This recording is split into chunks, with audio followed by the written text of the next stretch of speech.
За сайн байцгаана уу ирхэм үзэгчдээ. Манай өнөөдрийн тэгжин зүрх нэвтрүүлэг маань эхлэхэд бэлэн боллоо. Бид өнөөдрийн дугаараараа та бүхэнтэй уламжлал ясаараа хүүхдийн хүмүүжил, тэдэнтэй холбоотой зүйлийг ярилцах болно.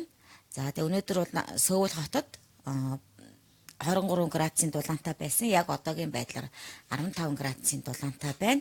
Зөөлөн бороо шивэрч байна. За ингээд нэвтрүүлэг эхлэхээс өмнө би та бүхэндээ уламжлалт ёсороо MD1 радиогийнхаа холбогдох хаяг, мэйл хаягийг та бүхэн танилцуулъя. MD1 радиогийн мэйл хаяг маань md1radio@news.com. За YouTube-ээр бас бидний нэвтрүүлгүүдийг хүлээн авч үзэж болно.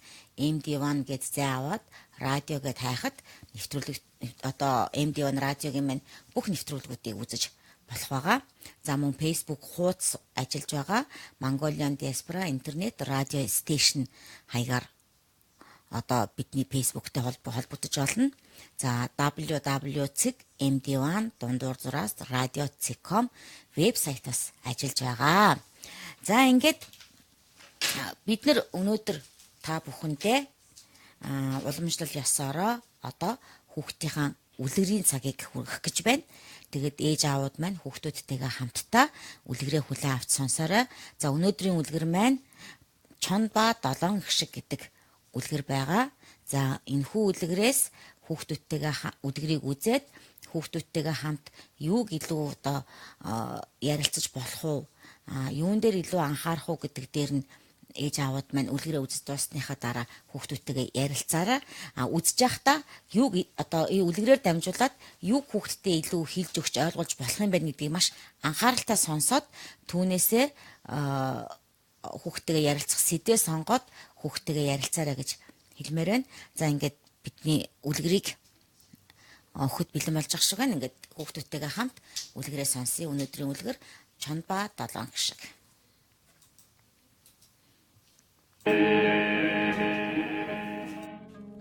Сайн байцгаана уу найзуудаа? Сайхан амарцгааж байна уу? Сайн байцгаана уу хайрт хүүхдүүдээ. Өнөөдөр сөөхөр охин эмээ хоёр нь хүүхдүүд та бүхэндээ зариулаад чон ба долоон гişг гэдэг их сайхан үлгэрийг ярьж өгье. Эртээ урдын цагт нэгэн цагаан ямаа ойн цоорхоодох байшинд амьдран суудаг байж гинэ. Тэр ямаа 7 хөөрхөн ишигтэй бөгөөд өглөө болгон ой руу явхад 7 ишиг нь үлдээд хаалга үүдэн сайтар түгжин хэнийг ч оруулдаггүй байж гинэ. Ямаа ойгоос буцаж ирээд хаалгаа тогшин иви хонгор ишигнүүд минь ээж нь ойгоос ирлээ. Тунд сайхан ойд очоод торгон өвс идээд ирлээ. Цэвэр агаар амьсгалж цэнгэг усуулаа. Хөх дил минь сүүгээр дүүрч хөлийг минь даган урсаж байна. Хөлнөөс доош буугаад хөх ногоон дээр туслаж байна гэж майлдаг байж гинэ. Ишигнүүд үүдээ нэгээд ээжигээ дотгош оруулахад ямаа ишигнүүдээ хооллоод янзын сайхан бүүэлээд унтуулдаг байж гинэ. Өглөөс ирээд бас л өнөөх ойдоон очиж өвсөө идэхээр явдаг байж гин. Сайхан байшингаас нь холгүй саарал чон амьдардаг байж гинэ. Өлөн саарал чон өнөөх байшингийг хараад ишигнүүдтэй дуулж өгдөг ээжийнхэн дууг сонсож илдээ. Тэгээд нэгэн удаа ямааг ой руу явсан хойгуур нь саарал чон хурч ирээд хаалгыг нүджээ. Ишигнүүд асууж гин та хэн бэ гэхэд өнөөх саарал чон их бүдүүн дуугаар иви хонгор ишигнүүд минь ээ. Ээж нь байна хаалгаа нэ. Эвэр дүүрэн устай, дэлэн дүүрэн сүйтэй, ам дүүрэн өвстэй ирлээ гэд хариулахад ишигнүүд ээж минь дуу биш байна. Ээж минь их цээлхэн дуутай. Тэгээд ч ийм дуу дуулдаггүй юм а гэхэд чон буцаж аваад бутны цаагуур нуугдан хүлээж байтал ямаа ойгоос буцаж ирээд иви хонгор ишигнүүд минь ээж нь ойгоос ирлээ. Туунч сайхан нугад очоод торгон өвс идээд ирлээ. Цэвэр агаар амьсгалж цэнгэг усуулаа. Хөх дил минь сүүгээр дүүрч хөлийг минь даган урсаж байна. Хөлнөөс доош буугаад хөх ногоон дээр туслаж байна гэж хэлэхэд ишигнүүд нь үүдээ нээж ээжигээ гэртээ оруулахад ээж нь хөөхөн хонгор ишигнүүд минь Хаалгаа хийнд ч битгий тайлаарай. Ээжийнхээ дууг сонсож цагаан хөлийг минь харахаас нааш итгэж болохгүй шүү гэмээн захиж гинэ. Ямаа ингэж хэлээд ойроо явхад чон тосгонд давхин хурж дархантай уулзаад дархан минь ээ чи надад нарийнхан хөл хийж өгөөч. Эстэгвэл чамайг барьж идэн шүү гэхэд дархан нарийнхан цагаан хөл хийж өгч гинэ. Чон буцаж ирээд Ямааны гэрийн үүдэнд очиод хаалгыг нүдэхэд та хэн бэ гэж ишгнүүд бас л асууж гин. Гэтэл нөгөө чон ихэд нарийнхан хоолоогоор ивэ хонгор ишгнүүд минь ээж нь байна хаалгаа нэ. Ивэр дүүрэн устай бэлэн дүүрэн сүйтэй ам дүүрэн өвстэй ирлээ гэж дуулж гинэ. Чон ингэж дуулаад бохир сарвуугаан цонхоор харуулхад ээжийнх нь биш муухай саарл сарвуу байхыг харсан ишгнүүд дэгдэн хараалдаж сарвуугч нь харж байна харж байна. Ээжийн минь туруу их хөөрхөн цас шиг цагаан шүү дээ. Харин чинийх муухай хар сарвуу байна. Бид хаалгаа тайлахгүй. Чи бол саарл чон байна гэж майлалдаж гинэ. Чонын уур хилэн улам ихээр бадарч нэг нь тосгонд очтол нэгэн эмгэн боорцог хайраад сууж байна гинэ. Эмгэн минь чи миний сарвуунд гурил түрхэж цагаан болгоод байл. Эстэгвэл чамайг барьж иднэ гэхэд эмгэн тэрнээс айгаад муухай бохир сарвуунд нь гурил түрхэж өгч гинэ. Чон эргээд ойдон очиж Ямааны байшингийн үүдэнд хурч ирээд гурилдаж цагаан болгосон сарвууга цонхоор нь харуулan ивэ хонгор ишгнүүд минь ээж нь ойгоос ирлээ. Туунч сайхан нугад очоод торгон үс идээд ирлээ. Цэвэр агаар амьсгалж цэнгэг усаан уулаа. Хөх дилийн минь сүүгээр дүүрч хөлийг минь дагаж урсаж байна. Хөлнөөс доош буугаад хөх ногоон дээр тусалж байна гэж дуулж гинэ. Ишгнүүд ээжийнхээ дуулдаг дууг сонсож дуу хоолой нь ээжийнхтэй нь адилхан нарийнхан байхыг сонсоод бас дээр нь цагаан сарвуу хараад хаалгаан тайлж өгтөл үлэн саарл чон гэртэн дайран орж ирээд хөөрхий ишгнүүдийг залгиж орчихъя. Харин хамгийн бага ишг нь пишин дотор ороод нуугдсан болохоор чон олж чадалгүй орхиж гинэ. Үдэш болж ойд очиж өвс ногоо идэж дэлэнт нь сүү орсон Ямаа гэртэн иргэн иртэл ишгнүүд нь байсангүй гин. Ямаа гашуудан уйж гарлаа. Гэтэл пишин дотор нь хин нэгэн байхыг сонслоо гин шүү. Ямаа пишинд ойртон очиж отхон ишгээ татан гаргаж ирэхэд тэр болсон явдлыг бүгдийг ярьж өгч гинэ. Ямаа гэрээсээ хайж бөөн саарл ноос аваад ойр руу явж байтал өнөөх саарл чон модны дор тухтай наргагүй унтаж байж гинэ. Ямаа түүн рүү очиод гидсийн хүү татан ишгнүүдээ гаргаж ирэхэд 6 ишг нь зургуулан 9 минд олдож гинэ. Үлэн саарл чонод залгиулсан хөөрхий 6 ишгтэйгэн уулзсан ээжийнх нь баярлсан гэж жигтэйхэн. Харин нөгөө чонын гидсэнд баахан чулуу дүүргээд авчирсан ноосороо юу ч болоогүй юм шиг буцаагаад ойчхиж гинэ. Хэсэг хугацааны дараа чон сэрээд аман цангаж байсан тул ус уухаар худаг дээр очиод тонгоотол гидсэнд нь хийсэн хүнд чулуунууд доош нь татаж худагт унгаж орхиж гинэ. Худаг их гүнзгий байсан болохоор саарл чон тэр худагнда живж өгсөн гинэ. Саарл чонод залгиулсан ишгнүүдэн амьд минд гаргаж авч чадсан Ямаа ишгнүүдтэйгэн амар сайхандан жаргаж гинэ хүүхдүүдээ. Имээ тэр чон анханасаа худлаа ярьж ишгнүүдийг идээг бол өдөөд амьд байж байхгүй юу тийм ээ? Тэгэлгүй яах вэ хайр хүүхдүүдээ.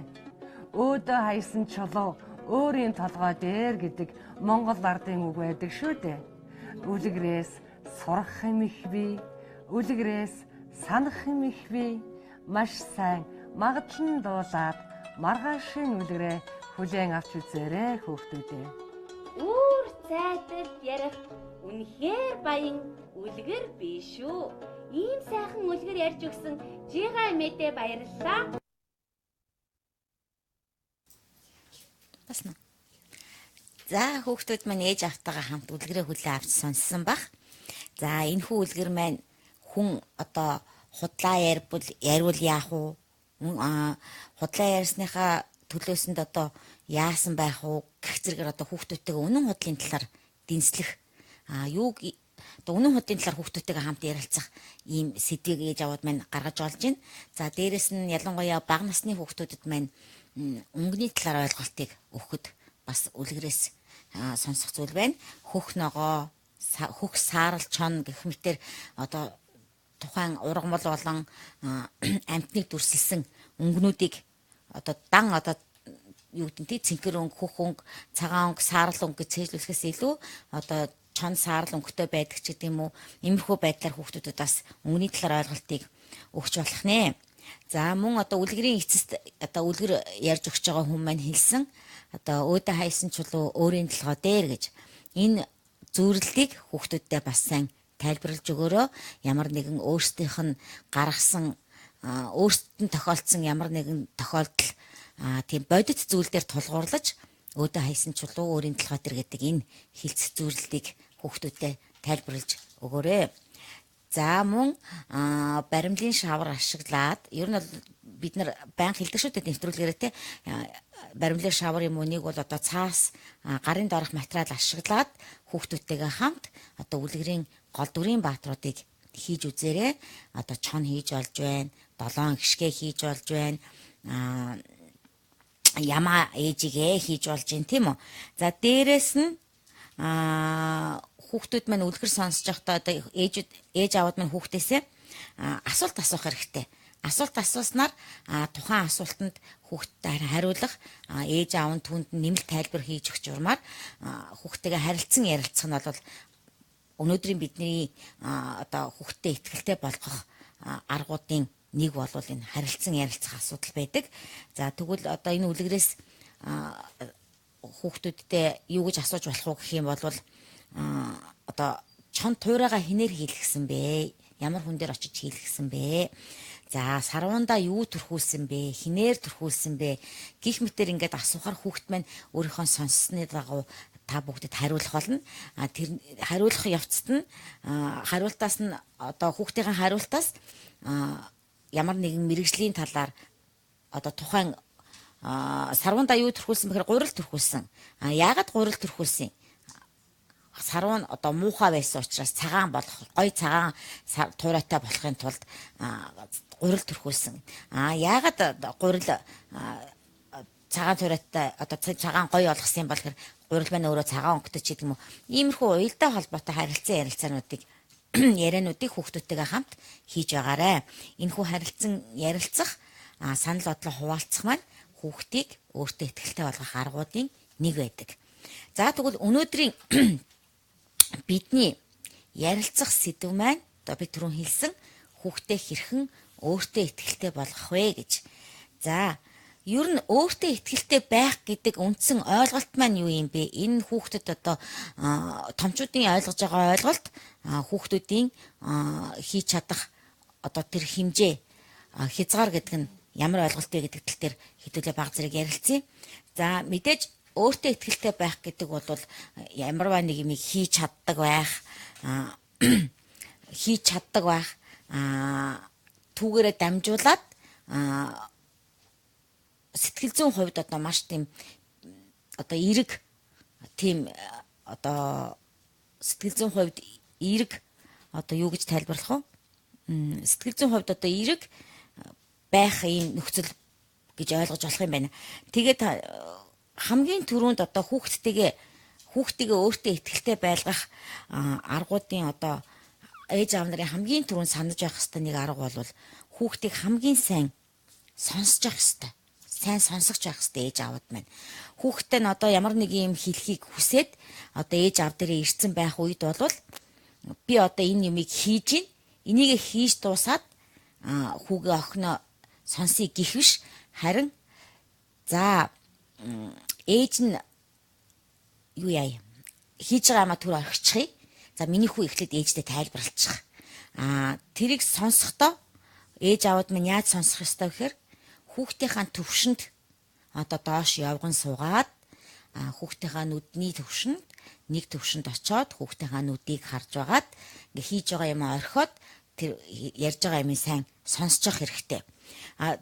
Мөн сонсож явах явцдаа одоо ээж аавд минь хүүхдийнхаа одоо сэтгэл хөдлөлийн мэдрэмжүүдийг хүүхдийнтэй нь одоо тэр сэтгэл хөдлөлийн мэдрэмж ээж аавдаа хэлж байгаа тэр зүйлүүд маань одоо ээж аавд нь их үнцэнтэй гэдгийг хүүхдтэй маш сайн ойлгуулж явах хэрэгтэй. Нэг осонд одоо өөрийнхөө сэтгэл хөдлөлийн мэдрэмжийг илэрхийлэхэд нь ээж аавд маань маш сайн тусалж явах хэрэгтэй. Инхийн тулд одоо яах хэрэгтэй гэхээр одоо ингэж болно шүү дээ. Чи одоо хүүхдтэй нэрээд ингэж болно шүү дээ. Таныг аяагуугаж ах чи ирээд тийм үү? Ээжээ гэдэг инхээр манайхан байжээ гэдэг. Тэгэхээ хооронд аягаа угаахаа болоод за миний хүү ээжтэй юу хэлэх гэсэн юм бэ гэхээр хэлэхэд нь та түрүү намайг тоглоомоо хураа гэсэн би тоглоомоо хураамааргүй байна гэж хэлж болно. Тэгэхэд нь одоо ээж нь за би чи тоглоомоо хураахад тоглоомоо болоход ингээд хэдийгээр одоо их тийм чамд харамсалтай дахиж нэмж тогломоор байгааг чи ээж нь ойлгож байна. Гэхдээ одоо цаг болчихсон учраас гэдэг юм уу тийм үү хоол идэх цаг болсон учраас гэдэг юм уу унтах цаг болчихсон учраас тоглоомоо хураах ёстой. Тэгэхээр энэ маань одоо нэг ёсондоо хүүхдтэй тэрийг сонсоод ээж минь намайг одоо тийм дургу байгааг юм мэдж байгаа юм байна. Тэгэхээр тухайн хүүхдийн сэтгэл хөдлөл мэдрэмжийг хүүхд одоо ойлгож байгаа гэдгийг хүүхд чинь хүлээж авч чадж байгаа. За дээрэс нь одоо яг энэ сайн сонсох гэдэг энэ зүйлээр дамжуулаад одоо та түрүү хэлсэн шүү дээ одоо ингээд цаг болчихсон учраас унтах цаг болсон учраас хоолоо идэх цаг болсон учраас бид нар үнийг хураах ёстой, тоглохоо болох ёстой.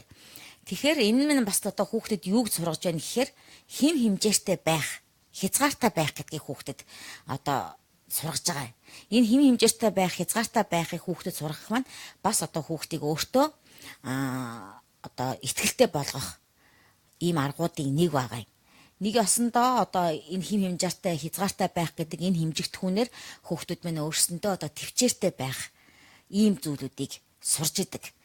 За дараагийн одоо ээж аав нартай санал болгох хүүхдтэйгээ харилцаж явах явцдаа одоо хүүхдтэйгээ харилцаж явах явцдаа анхаарч явах ёстой зүйлийн нэг бол одоо хүүхдээ амжилтанд хүрэхэд нь туслах гэж байгаа. За амжилт гэдэг ойлголт өөрөө юу вэ? За насанд хүрсэн одоо бидний хувьд бол амжилт гэдэг бол янз бүрээр тайлбарлагддаг. Хүн болгоны өөрийнх нь одоо амьдралын хэв маяг, ажиллаж байгаа ажлын байр одоо бүхэл зүйлээс хамаарат амжилт гэдэг бол насанд хүрчдийн хувьд янз бүр байдаг. За хүүхдийн хувьд бага насны хүүхдийн хувьд амжилт гэдэг бол ерөөсөө л ямарваа нэг зүйлийг хийж чаддаг болох. Чадахгүй байсан зүйлээ чаддаг болох бол хүүхдийн хувьд амжилт. Инхийн тулд яах ёстой гэхээр одоо ээж аавд маань янз бүрийн байдлаар тэр зүйлүүдийг орчингийн бүрдүүлж өгөх ёстой. За жишээ нь одоо өөрөө гар нүрээ угаадаг болёо гэхэд мэдээж одоо тэр гар нүрээ угаадаг тавцсан байна өндөр байх юм бол тавцсан одоо сандал бэлдэж өгч юм уу. За ямар одоо хувцас өмсөж тайлахт нь амархан тайлагддаг товч багтай хувцас ингэж бэлдэж өгч гэдэг юм уу. Тоглоомоо номоо хураахтаа гар хүрэхээр одоо тийм тавцсан бэлдэж өгч гэдэг юм уу. Иймэрхүү байдлаар хүүхдийнхаа одоо амжилтанд хүрэх тэр орчныг нь бүрдүүлж өгөх ёстой. За энийг яагаад бид нар амжилт гэж ярьж байгаа юм бэ? Яагаад гэвэл хүүхд чинь одоо юу гэдгийг тухайн одоо нүрээ угаах га шүдээ угаах гад тухайн тавцанд хүрэхгүй угаалтуртаа хүрэхгүй байх юм бол хүүхэд түүнийг хийж үзэх гэж оролдохгүй. Хурж явах юм бол яг хүүхэд өөрөө хийгээд үзнэ. Хийж үзээд чадж байгаа учраас тэр бол тухайн хүүхдийн хувьд амжилт. Энэ одоо амжилтанд бэлтгэх энэ үйл явц маань өөрөө хүүхдийг өөртөө ихтгэлтэй болгох ийм аргуудын нэг байгаа юм. Мэдээж одоо янз бүрийн олон аргууд байгаа. Хүн одоо тухайн айл гэр бүлийн орчин тухайн одоо эцэг эхийн ажлын цагийн хуваарч гэдэг юм уу гэр бүл тогтсон ямар нэгэн уламжлал ёс заншил хэв маягч гэдэг юм уу янз бүрийн зүйлүүд одоо хүүхдийн амжилт одоо өөртөө ихтгэлтэй болгох тэр аргуудад нь нөлөөлж идэг. Тэгэхээр одоо амжилт гэдэг бол мэдээж тухайн хүүхдийг хийж үзээгүй юмаа хийж чаддаггүй юмаа хийж үзэх одоо үзээгүй юмаа хийж үзэх чаддаггүй юмаа чаддаг болгох тэр орчин нөхцөлийг бүрдүүлж өгөх нь бол хүүхдэд одоо амжилтанд хүрэхэд бэлдэж өгч байгаа нэг юм шат гэж үзэж болно. Энэ бол ингээд сонсоход ээж аавуудын хувьд нэг тийм одоо их амархан тийм жижигхэн мэт санагдаж магадгүй. За хүүхдийн хувьд бол одоо жижиг байх тусмаа юм гэдэг бол одоо сурч байгаа мэдэрч байгаа бүх юмнууд маань хүүхдэд одоо нэг осондоо эрдэм зөв хэв дадал зуршил болж идэг ийм учиртай.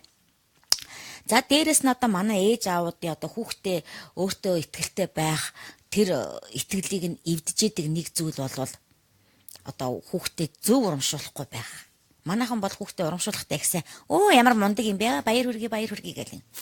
За тэгтэл хүүхэд юм болгоныг одоо сайн байна, баяр хүргэе гэдэг ийм урамшуултыг сонсох бол хүүхдэд бас тийм ч зөв арга биш юм байна. За яаж хүмүүжүүлэх ёстой? Яаж одоо урамшуулах ёстой юм бэ? Зөв зүйлийнхэн төлөө урамшуулах ёстой. За тэгээд энэ дээр одоо нэг арга хэлж өгөхөд юм байгаа байхгүй. За хүүхдээ нэг тоглоомоо хураадаггүй байсан. Хүүхдэд тоглоомоо хураах дурггүй. За тэр өдөр хүүхдэд нь тоглоомоо хураачаач. Тэгэх юм бол орой аавын эрэхт нь өөрт нь сонсогдохоор тийм үү. За өнөөдөр өстө миний хүү айгүй мундаг байсан. Ингээ тоглоомоо өөрөө хураацсан штэ гэд аавд нь ингээд бүр их чанга дуугаар хүүхдэд сонсогдохоор хэлээд үз. Тэгэхээр аав нь одоо сайн байна гэж хэлхийнхээ оронд миний хүү чи ямар мундаг юм бэ? Тоглоомоо өөрөө хураацсан юм уу? Өстой сайн байж штэ гэд тэгээд хэлэхээр яг уу тоглоомоо хураасныхын төлөө хүүхдийг аав ээж хоёр нь магтаж урамшуулж байгаа байхгүй. Энэ нь өөрөө хүүхдийг зөв зүйлд урамшуулах гэдэг энэ үйл явц яваад байгаа. Тэгэхээр манайхан зүгээр нэг бас нэг зөв урамшуулах зөв зүйл хийснийхэн төлөө урамшуулах гэдэг дээр манайхан бас их алдаа гаргадаг.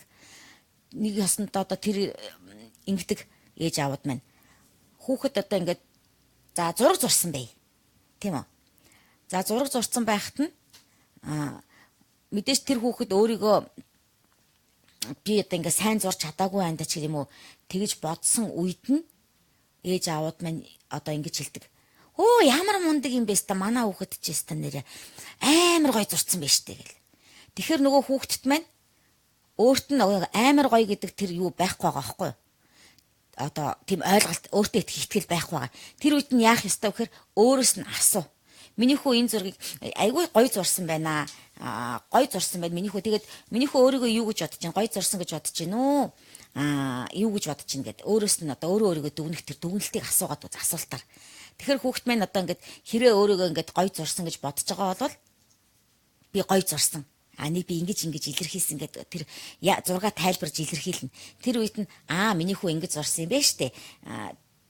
Гоё зурсан байна ээжийнхөө энэ өстой гоё болсон байна гэдэг иймэрхүү байдлаар. За хүүхдээ нь одоо ингэж би ингээд сайн зурж чадсангүй гэд одоо өөртөө итгэлгүй хариулах юм бол миний хүү юуг нь ингээд одоо сайн зурж чадаагүй гэж бодож чинь ээжтэй тэрийг аавдаа тэрийг хэлээд өгдөө аав нь ингээд хэлж өгч чадах хүүдэд туслах юм байвал аав нь хэлээд өгье ч гэдэг юм. Тэр үед нь хүүхэд ч одоо юу гэдгийг ямар нэгэн зүйлийг илэрхийлэхдээ би энийг л ингэж илэрхийлэх байсан чинь ингэж зурх байсан чинь ингэж зурчихсан энэ л жоохон муу олчлаач гэдэг юм уу. Тэр үед нь ээж аавууд маань эн чинь ингэж зурж бас болдгийн штэ. Аав нь ингэж зураад өгье гэж өөрөөр зурж өгөх биш. Түүнийг нь арай илүү дэлгэрэнгүйгээр наа чинь одоо яг ингэж харагдаж байна. Нар зурх гэж байгаад одоо бөөрийнхээ нар зурх гэж байгаа гурвалжин нар зурцсан байж болно шүү дээ. Тэгэх юм бол нар заавал бөөрийнхээ байх албагүй. Уг нь бол бөөрийнхээ байдаг. Гэхдээ заавал бөөрийнхөө зурх албагүй. Миний хүү өөрөө гурвалжин зурмаар санагдаад гурвалжин зурсан бол энэ бол тийм буруу зүйл биш гэд. Иймэрхүү байдлаар хүүхдийг бас зөв зүйл дээр нь урамшуулж магтчих нь хүүхдийг өөртөө итгэлтэй болгох олон аргуудын нэг байдаг. За дээрэс нь одоо гэр бүлийн гишүүд болон ээж аавууд маань өөрсдөө хүүхдүүдэд маш сайн дэмжиж явах хэрэгтэй. За дэмжин гэхээр одоо яах ёстой вэ гэхээр манай ээж аавууд ингэдэг одоо хүүхдийг дэмжих гэхээр дуртай зүйлийг авч өгөх. Дуртай зүйлийг л аваад өгчвөл хүүхд нь өөрөө тийм их одоо хүүхдэд дэмжиж байгаа юм шиг ингээд санагддаг. Тэрнийхээ оронд ээж аавууд маань гэр бүлийн гишүүд ойр дотных нь хүмүүс яаж дэмжих ёстой вэ гэхээр ямарваа нэг зүйлийг одоо хийж амжаагүй ч юм уу хийж чадаагүй тэр үед нь одоо ээж нь чамд итгэж гин, аав нь чамд итгэж гин, миний охин ингэж хийж чадна, миний хүү ингэж хийж чадна. Ингээд хийчихвэл яаж ийн гэд одоо хажуунаас нь дэм өгөөд туслах тэр урмын үгнүүдийг хэлж зарим нэг зүйлийг хамтдаа хийж үзэж явах хэрэгтэй. За ямар зарим нэг зүйлийг хамтдаа хийх гэд ингээд ярихаар манай ээж аав нар ингэдэг. Хүүхдэд чадахгүй болонгууд аль аав нь хийчих, ээж нь хийчих гэд ингээд хүүхдийнхаа урдуур ороод хийчихдэг. Энийгээ дэмжиж гинэ гэж үзэж ойлгодог ааваа ээжүүд байдаг. Энэ бол дэмжлэг биш. Энэ бол та ёстой жинхэнэ хүүхдээ одоо хорлож ийн л гэсэн үг. Яагаад гэвэл хүүхдийг та бие дааж сургах тэр нөхцөл байдлын тэр замыг хааж байгаа. Тийм учраас та дэмжих гэдэг энэ ойлголтыг ойлгохдоо та хамт хийх л гэж ойлго. Ямар нэг зүйлийг тайлбарлаж өг, тухайн хийж байгаа зүйлийг хамт хий. Гэхдээ бас хүүхдээсээ асуу. Аавынхын дэмжлэг хэрэгтэй байна уу, хэрэггүй байна уу? Аав нь хүүдээ туслах уу, хамт хийх үгүй юу гэж. За хүүхэд хамт хийхийг хүсэж болно. За хамт хийхийг хүссэн үед нь өөрөөс нь асууж агаад хамт хийхийг хүссэн үед нь хамт хий. Тэр үед нь хүүхдийнхаа хийж чадахгүй байгаа зүйлийг хийгээд өг. За хүүхэд өөрөө дахиж оролдож үзхийг хүсэж болно шүү дээ. Аав ээжээсээ дэмжлэг хүсэхгүй байж болно. Тийм үед нь бол өөрөөс нь асуугаад за би дахиад өөрөө хийгээд үзмээр байна гэж хэлж болно. Гэхдээ ихэнх хүүхэд бол ерөнхийдөө бол хамт хийж үзье л гэж хэлдэг. Энэ үед нь заавал хүүхдтэйгээ хамт хийжээ. Ямарваа нэг зүйлийг заавал хамт хийх нь хүүхдээ одоо дэмжиж байгаа. Тийм дэмжлэг гэж ойлгож болно. За дээрэс нь ээж аавууд нь одоо хүүхдээ өөртөө ихтэй болгох бас нэг аргын нэг бол одоо хүүхдтэй сонголт хийх тийм эрхчлөөг өгөх гэж байгаа. За сонголт хийх эрхчлөө гэдэг маань одоо сонголт гэдэг үг байна, эрхчлөө гэдэг үг байна тийм үү? За эрхчлөө гэдэг үг хүүхдэд одоо яаж мэдрэгдэх ёстой вэ? Дураараа тэг хүснээ хийх, өөрийнхөө аашлах гэдэг хүүхдийн хувьд эрхчлөө юу гэдгийг манайхан одоо ээж аавууд нь хүүхдтэй зөв ойлгох ёстой. Үүнийг одоо сонголтоор хүүхдтэй ойлгуулж болох байхгүй юу? За жишээ нь одоо хоол идэх дургүй хүүхд байл та. Хоол идэх дургүй биш. За ямар жишээ авах гэхээр ингээ. Хоол идэх үедээ ерөөсө тогтвортой суудаггүй хүүхэд бай. Тэнд ч очиж суугаал, энд ч очиж суугаал ингээл ерөөсө тогтвортой суудаггүй. За тэр үед хүүхдээ сонголт хийлгэх хэрэгтэй. Ямар сонголт хийлгэх юм бэ? Энд чинь суухгүй байгаа хүүхдээ чинь яах юм гэдэг ээж аав нар байдаг. За энэ үед сонголтгүй сонголтын арга гэж одоо ийм арга байдаг. Энэ бол хүүхдүүдэд их тохиромжтой арга. За энэ сонголтгүй сонголтын арга гэдэг маань өөрөө юу юм бэ? За та хоолны ширээний хоёр талд хоёр өөр сандал тавиад юм уу? За нэг бол хоёр өөр тавг тавиад юм уу? За нэг бол та хоолныхын ширээн дээр хоёр өөр одоо хоёулаа тэр хүүхдийн дуртай үлгэрийн баатар. Хоёулангийн нэг нь баруун талд, нэг нь зүүн талд ч юм уу ингээд наачих. За тэгээд за чи өнөөдөр хаан сууж хоол идмээр энэ хүүхдээсээ асуу. За тэгэхээр хүүхдээс асуухаар хүүхэд өөрийнх нь хариултыг хэлнэ. Тэгэхээр за чи энэ улаан хувцастай үлгэрийн баатрын хажууд сууж хоол идмээр байна уу? Цэнхэр хувцастай үлгэрийн баатрын ширээн дээр сууж хоол идмээр байна уу? Гэд асуугаад үз. Тэгэхээр хүүхэд өөрөө сонголт хийн. Ямар ч үс энэ хоёр дотроос нэгийг сонгоно. Энэ сонголт хийж байгаа энэ маань өөрөө хүүхдийг сонголтгүй сонголтын арга гэж байгаа юм. За энэ сонголтгүй сонголтын арга хүүхдэд одоо ямар үр дүнтэй юм бэ? За хүүхэд өөрөө шийдвэр гаргасан. Өөрөө тэр өөрийнхөө гаргасан шийдвэрт хүүхэд бол үнэнч байдаг. Тэр гаргасан шийдвэртээ үнэнч учраас яг сонгосон газраас нь тэндээ суугаад хоолоо идэнэ. Энэ мэтчлэн хүүхэдтэй сонголт өгөх тэр эрхчлөөг олгоод за тэр сонголтгүй сонголтын аргаар хүүхдийг яах вэ? Доктортой суулгаж одоо зөв хооллох тэр дадал зуршилд хэвшүүлж болох нь одоо энэ жишээнээс харахад. Тэгэхээр сонголтгүй сонголтын аргыг хэрэгжилж болж байна. Сонголт өгдөг эрхчлөө бол хүүхдийг өөртөө ихтэй болгох ийм аргуудын нэгэ гэж хэлж болох нэ. За юу яа да? Хүмүүсээс асуулт ирж юу хэдүүлээ асуултаа нэг юу яагаад үзье те. За Пүрэв шинэ баяр гэдэг хүнээс амжилт хүссэн мессеж ирсэн байна. За баярлалаа. Нансалмаа Балдан дорж гэдэг хүн маань за хэрэгтэй мэдээлэл өгсөнд баярлалаа гэсэн байна. За амжилт хүссэн мессежүүд их иржээ. За одоо хүүхдээ өөртөө ихтэй болгох аргын талаар манай ээж аавууд маань одоо сонирхсан асуулт байх юм бол биднээс асуугаарай. За мөн одоо яг энэ мөчөд хүүхдтэйгээ хамт үзэж байгаа хүн байвал яг энэ нэвтрүүлгийг бол зөвхөн үлгэр дууны цагийн үеэр хүүхдтэйгээ хамт сонсорой гэж хэлмээр байна. За яагаад гэвэл одоо энэ маань ээж аавд маань хүүхдтэйгээ хэрхэн зөв харьцаж хүүхдээ өөртөө ихтэй болгох вэ гэдэг тал дээр анхаарч ажиллах ёстой учраас яг энэ аргуудыг намайг тайлбарлаж өгж байгаа үед хүүхэд сонсох нь бол бас тийм ч их таатай биш юм байгаа юм. За тэгээ би одоо дараагийнхаа нэвтрүүлгийнхаа дараагийн хэсэг рүү орох гээд байна л да. Тэгэхээр дараагийн хэсэг маань уламжлалт ёсороо хүүхдийн дууны хэсэг байдаг. Тэгэхээр одоо хүүхдүүдэд дуудаад хажуудаа суулгаад одоо хүүхдийнхаа дууг хүлээн авч сонсорой гэж хэлмээр байна. За өнөөдрийн одоо дуу маань болохоор Хүч дэлхийн наран дор гэдэг ийм дууг сонгож авсан байгаа. За тэгээд энэ дууг сонгож авсан маань бас их учиртай. Яагаад гэвэл одоо хүүхд маань одоо дуу шүлэг бүхэл зүйлээр дамжуулж одоо байгаль дэлхийгээ хайрлах ийм одоо байгаль ихээр хайрлах тэр одоо зөв дадал зуршил сэтгэхгүй хүүхдэд одоо хөвшүүлж болдог шүү дээ. За яагаад байгаль дэлхийг сонгосон гэхээр одоо хаврын улирал ирж байна. Энэ улиралд одоо манайхан бүгд одоо мод тарьдаг, цэцэг ургамал ногоогоо тарьдаг, тийм үү? Хүнсний ногоогоо тарьдаг. За эвгүүгээр дамжуулж юу хэлэх гээд байна гэхээр ээж аавууд маань хүүхдүүдтэйгээ хамт энэ хавар одоо заавал гадаа гудамжин тарих албагүй. Та гэртээ ч хамаагүй мод тарьж болох нь мод тариад цэцэг тарьж болно. Жижигхэн цэцгийн вааранд одоо цэцгийн үр суулгаад тэгээд та ингээд одоо хүүхдтэйгээ хамт дэлгүүр яваад тэр цэцгийнхаа ваарыг худалдаж аваад цэцгийнхаа үрийг худалдаж аваад үрээ худалдаж авахдаа хүртэл хүүхдээсээ асуу. Ваарны сонголт хийхдээ хүртэл хүүхдээсээ асуу. Ямар өнгөтэй ваар сонгож авах уу? Ямар цэцэг тарих уу гэд. За тэгээд тэр цэцгээ ваарандаа одоо шороо юмаа бэлдэж хөрсөө бэлдээд цэцгээ ваарандаа суулгаад ингээд одоо нөгөө нахиалах соёолох тэр үеийг хүлээн. Мэдээж одоо нэг 5-аас 14 хоног ч юм уу ингээд тухайн цэцгээс шалтгаалаад янз бүр байдаг. Бид нар одоо би одоо хүүхэд байхдаа цэцэг тарих их дуртай байсан.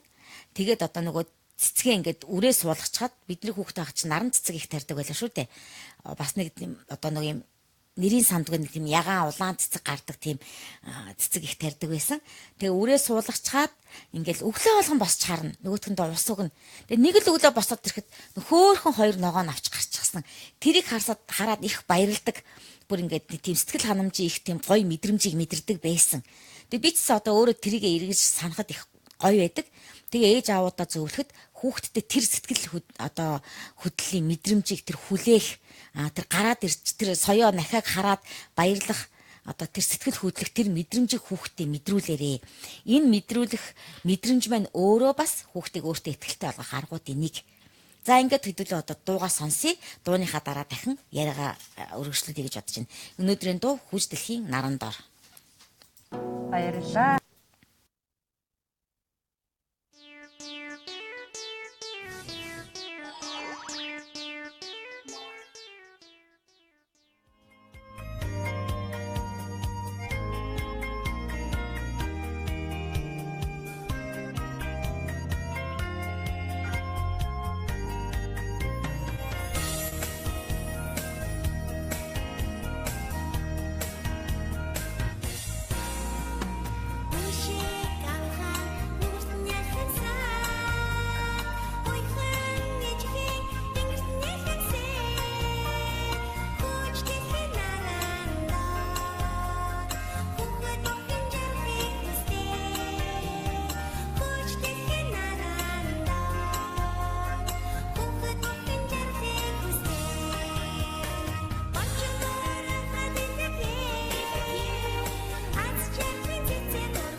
За хүүхдүүд маань дууга хүлээн авч сонссон байх. Тэгээд ээж аауд маань энэ дууг одоо хүүхдүүдэд зааж өгөөрэй. За ялангуяа гадаадд суугаа одоо ээж аауд маань хүүхдүүдтэйгээ хамт амьдарч байгаа ээж аауд маань хүүхдтэй Монгол дуу шүлгийг маш сайн зааж өгж байгаарэ. За магадгүй хүүхэд тань одоо энэ дууг зааж өгöd ахт сурахгүй байж болно тийм үү? За зааж өгөхөд хэцүү байж болно. Гэхдээ та эхний удаад яах ёстой вэхээр та өглөөд юм уу оройд юм уу хүүхдэн тогтод сонсохгүй байсан ч хамаагүй асаагаад сонсгоод орхичих. Өглөө босоход нь сайхан дууг нь тавьчих. Хүүхд чинь тогтод сонсохгүй байж болно. Шүдэ угаагаа цайгаа угаад ингээд наашаа цаашаагаа яв. Аяанда тэр хөгжим гэдэг бол хүүхдийн сэтгэлд ер нь хүүхдийн ч ихгүй насан турш бидний сэтгэлд ч гэсэн их одоо амархан тогтоогддог шүү дээ. Тэгэхээр аяанда хүүхдэн тэрийг дагаад дуулдаг болчихно. Тийм учраас аль болох одоо бага наснаас нь ахуулаад одоо өглөө оройд заавал одоо тоглож явахт нь ч юм уу ямар нэгэн байдлаар одоо хүүхдтэй дууг нь сайн сонсгож байгаарэ гэж хэлмээр байна. За тэгээ энэ дуунаас ээж аауд маань хүүхдүүдтэй божимбор гар гэж одоо ямар гарыг хэлж байгаа юм бэ гэдгийг хүүхдүүдтэй тайлбарлаж өгөөрэй. За тэгээд божимбор гар гэдэг маань мэдээж одоо хүүхдийнхээ гарыг хөөрдөж хэлсэн үг байгаа. Тэгээд энийг хүүхдүүдтэй яаж тайлбарлаж өгөх ээж аауд маань сайн бодож агаад тайлбарлаж өгөөрэй энэ үгийг. За одоо эхнээсээ асуулт ирсэн байна. За Адяас бүрэн гэрэлтээ гэдэг хүнээс зөрүүд хүүхдийг яах вэ гэсэн байна. За хүүхэдтэй нь хэдэн настай вэ? Ер нь хүүхдийн зөрүүд зан гэдэг бол шинжлэх ухааны үүднээс тайлбарласан тэр судлаач эрдэмтдийн судалгаанаас харахад бол хүүхдийн зөрүүд зам бол нэг 4-5 нас хүртэл үргэлжлэх ёстой. Түүнээс хойш одоо зөрүүд зан үргэлжлэх юм бол энэ бол одоо бага наснд нь зөрүүд зангийн зөв чиглүүлээгүй байна гэсэн. Тэгэхээр та надад хүүхдийнхаа насыг хэлээрэй. Тэгээд бид одоо дараагийн нэвтрүүлгийг бид нэр одоо уламжлал ёсоор отгоо агштайгаа бид дараагийн нэвтрүүлэгт оролцох байгаа.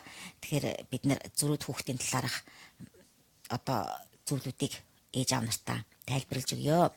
За өөртөө ихтэй гэдэг нь юугаар илэрч харагдах вэ гэж байна. За энэ бол тухайн хүүхдийн нас бие сэтгэхүйн онцлогоор шалтгаалаад төрөл бүрийн байдлаар илэрч болно. За хамгийн одоо түрүүнд анзаардаг одоо хамгийн түрүүнд ээж аауд маань анзаарч харж болох ийм өөртөө ихтэй байгаа энэ зүйл бол хүүхэд тань хэр зэрэг өөрийгөө илэрхийлж чадаж байна гэдгийг та маш сайн анхаарч анзаараарай. Бас тэгээд мөн хүүхэд нь хэдэн настай байна вэ гэдгийг бас сайн анзаарах ёстой. Тэгэхээр та надад хүүхдийнхаа насыг хэлж өгвөл их сайн байна. За сайн бэлэг лам хүндэв гэдэг хүнээс хоошоос хавж унаад байгаа хүүхдийг яах вэ гэсэн байна. За хүүхэд нь хэдэн настай вэ гэдгээ бас ээж аав нар маань давхар бичээд явбал их сайн байна. За хоошоос хавж унаад байгаа хүүхэд гэдэг бол өөрийнхөө нэг ёсонд одоо өөрийнхөө хүслийг гүйцэх гэсэн тэр арга өөрийнхөө дураар одоо өөрийнх нь хүслээр байхгүй байгаа учраас өөрийнх нь хүслийг гүйцэх гэсэн арга. Тэг яагаад савж унаад байгаа хэрэг нэг удаа саваад унахт нь ээж аав нар нөгөө яадаг үлээ эн чин тархитлахын гимтлээ барилаа гэж сүйд боллоо ингээд яг тэр хүүхдээ хийх одоо хүсэдээс юм хийгээд өчтдөг. Нэг удаа ингээд хийчихээр би ингэх юм бол миний хүслийг гүйцээж ийн би дуртай юм авч болох юм бэ гэдэг ийм ойлголт хүүхдэд суучж байгаа юм. Тэгэхээр 1-2 удаад одоо хүүхдэд унаад ингээд одоо саваад унахад бол мэдээж гинт одоо юу гэдэг бэртэх хэмжээнд ингээд хүүхэд нь унж болно шүү дээ. Тэрнээс боломжлохын тулд та хүүхдээ сайн анзаарч хагаад ер нь ээж аав нар мэддэг болчтой юм даа. За энэ одоо ингээд ирэхээрээс наачаа савна шүү ч гэдэг юм уу. Тэр үед нь одоо ингээд дэр зөөлөн юм тавьж хамгаалж явах хэрэгтэй. За манай монголчуудын нэг аман яриа байдаг. Одоо төмпөнтэй ус тавьчихаар хүүхэд савж унахаа болчдөг гэж. Нэг осондоо тухайн хүүхэд юм гашраагаад байгаа байхгүй юу. Тэгэхээр хүүхдээ хэдэн настай вэ гэдгээ та надад хэлээрээ. За Ганабат гэдэг хүнээс хүүхдүүдтэй анхаарал тавих сайн ч бас зүг аргаар насанд нь тааруулж харьцах нь дээр байх те гэсэн байна. Тийм тэгэлгүй яах вэ? Одоо ямар ч хүүхдээс бага насны хүүхэд ч бай, өсвөр насны хүүхэд ч бай, хүүхэд болгонд нас, бие, хэл, сэтгэхүйн онцлог гэж байдаг. Тэгэхээр тухайн онцлог тохирсон одоо аргуудыг ээж аауд маань хэрэгжилж тухайн хүүхдийн бие хэл сэтгэхүйн онцлогт нь тохирч одоо хүүхдтэйгээ харьцаж зөв харьцаа хандлагаар хандж явах ёстой гэж. Тэр бол мэдээж зөв зүйл байна. За. Энжи гэдэг хүнээс сонссон зүйлээ ойлгомжтой тайлбарлаж өгөхөд баярлалаа гэсэн байна. За, баярлалаа. За, хүүхдийг өөртөө ихтэй болгох одоо маш олон энгийн аргуудын нэг бол түрүүн би зугсхан дурдсан хүүхдтэйгээ үргэлж хамт хийж байгаарэ гэж. Одоо ялангуяа өмнөх нэвтрүүлгээр ч гэсэн ярьж байсан да би. Ялангуяа одоо ээжүүд маань хоол хийхдээ хүүхдийг хамт хийж төмс арилгуул, луван арилгуул, сонгонч арилгуулад үз тийм үү. За мэдээж тухайн хүүхдийн насанд нь тохируулаад хутга бариулж болохгүй нас гэж байна. Мэдээж 2 настай нялх хүүхдэд хутга бариулаад суухгүй нь ойлгомжтой. Гэхдээ сүүлийн үед бол одоо ногоо арилгагч гэдэг их хөөрхөн юмнууд их болчихсон. Тэгэхээр тийм зүйл аваад хүүхдтэй яаж барьж одоо арилгах талаар нь зааж өгч болно. 2 настай хүүхэд мэдээж тийм одоо хутга мис барихад мэдээж тохиромжгүй учраас хүүхдэд гурил зуруулж болно. За гурил зуруулах гэдэг бол ялангуяа 2-3 настай хүүхдэд бол маш их одоо тийм зүйлийг мэдэж авахт нь одоо нэг шат болж өгч идэг. За яагаад гурил зурах одоо юм нэг шат болж өгч байгаа юм гэхээр хүүхд маань гурилыг хатуу зурч болно, шингэн зурч болно.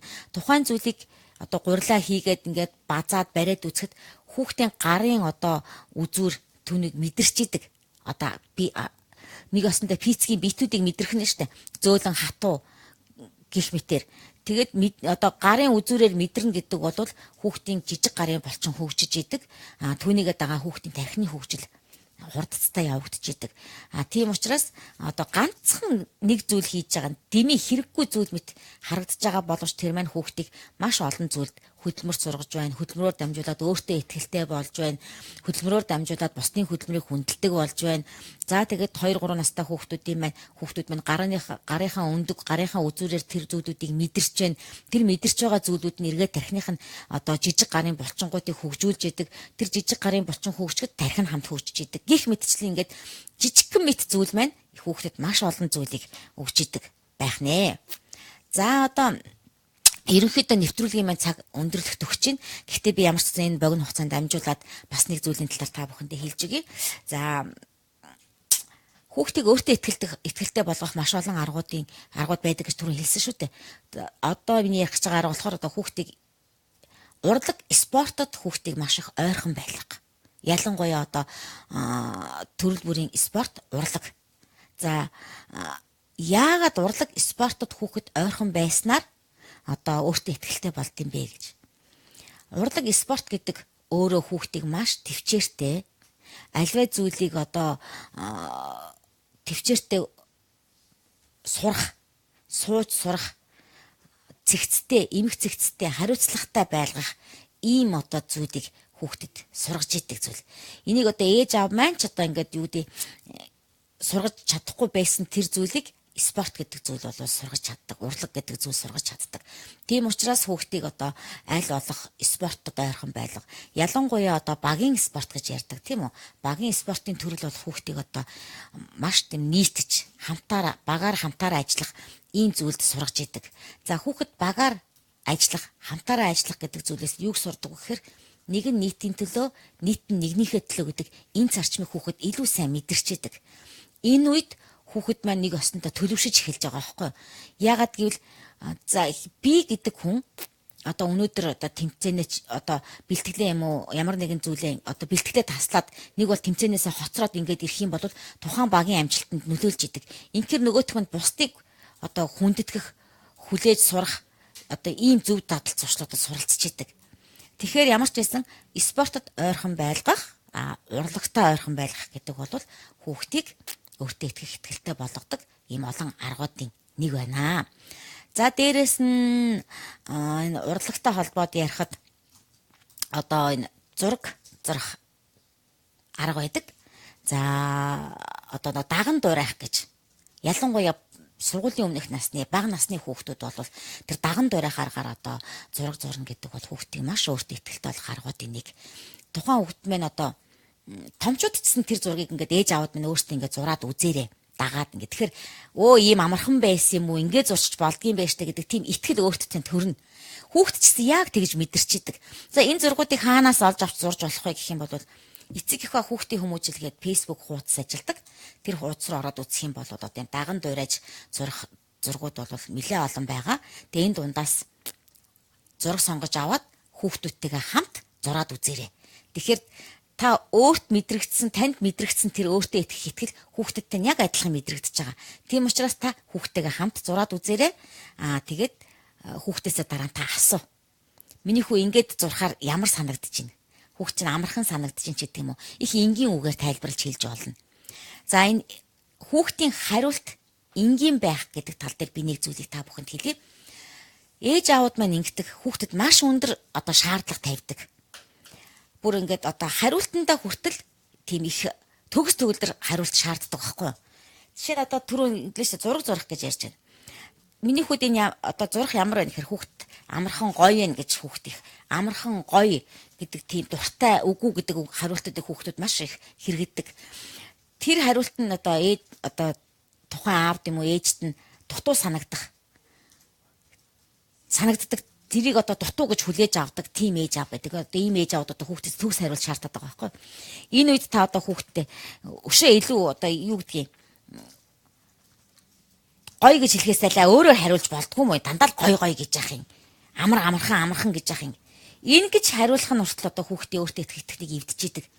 Тийм учраас хүүхдээсээ асуугаад ингэж зурхаар ямар байсан миний хөө гэхээр гоё байсан, амархан байсан гэхээр харин тий ээж нь ч гэсэн зурж чаддаггүй байсан. Хүүтэйгээ адилхан ингээд зураад үзсэн чинь энэ чих амархан юм байна штэ.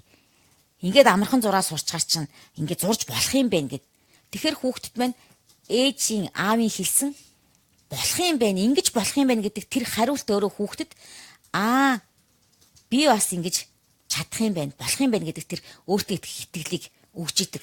Тийм учраас ээж аавууд маань одоо алхам тутамдаа мэдээж энийг ингээд ягштал одоо 4 мэт одоо дагаж явах гэдэг бол үнэхээр хэцүү л дээ, маш их төвчээр одоо шаарддаг. Гэхдээ ер нь алхам тутамдаа хүүхдтэйгээ би яаж харьцах ёстой вэ? Хүүхд маань хэдэн настай вэ?